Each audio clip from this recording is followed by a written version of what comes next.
Pwede mag-camp. Wala naman signage din na ano, bawal, di ba? Overnight. Overnight. Yun na lang ang Dito araw pwede. Huwag lang ano, overnight. Fishing yan. Fishing ito dito.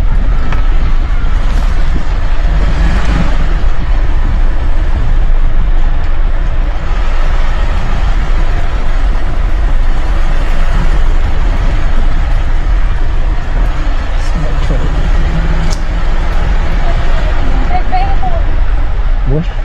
Salt bush ba yan? Nalikabok yan eh. Hindi lang, titig-aamunin ko lang. Pisain mo, tapos amuin mo. Kung amoy alat. Salt bush yan, sigurado ka? Wala namang amoy yun eh. Ano? Tikman mo. Hindi Parang. yata yun. Parang yan. Parang. Kaya kung tikman mo yung mga ting magaing labi natin yun. Natin alam Yan yun. yung salt fish yun. Kung ano. Parang nga. Salt bush. Picture mo, malalaman mo yan. Kung ano yan. Google mo.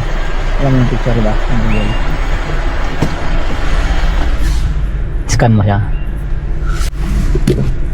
Ang dilim eh. Tapos may maliwanag din niya makuha yan. Ayan kung ano yan. Ano lalabas? Salt bush nga. Salt bush siya. Oh, Sabi. Oo nga na. Salt bush no. sabi ko sa'yo. Salt bush pala ito. Nakakain to guys oh. Alam mo, alikabok. Maano to eh. Ito yung kinain natin dun sa may ano. Soft foot alpaca. Hindi, mahal to. $30 to. Maalat to eh. Ayun oh. Maalat. Kaya sabi ko ano. Guys. Ito. Sayang. Nakakalimutan natin maglagay ng asin. Pag wala kayong asin. Ito. Pag dumampi pala sa dila yung maalat na malikabok. Okay lang yan. Ano naman. Organic naman yung alikabok eh. Ha? Maalat. Salt nga din. Di ba mo? Maalat na.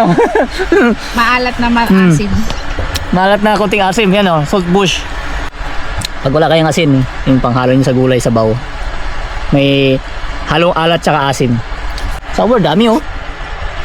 Yan, puro salt bush. Walang candy, pwede na rin to pang himagas. After kumain.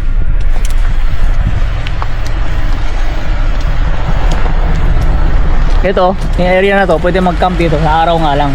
May signage daw doon, nabasa ni boss eh, no overnight. Pero yung kanina, nadaan natin doon, yun yung overnight doon sa tapat ng launching boat. At kung gusto mo pa ng Buhay Australia content, follow for more.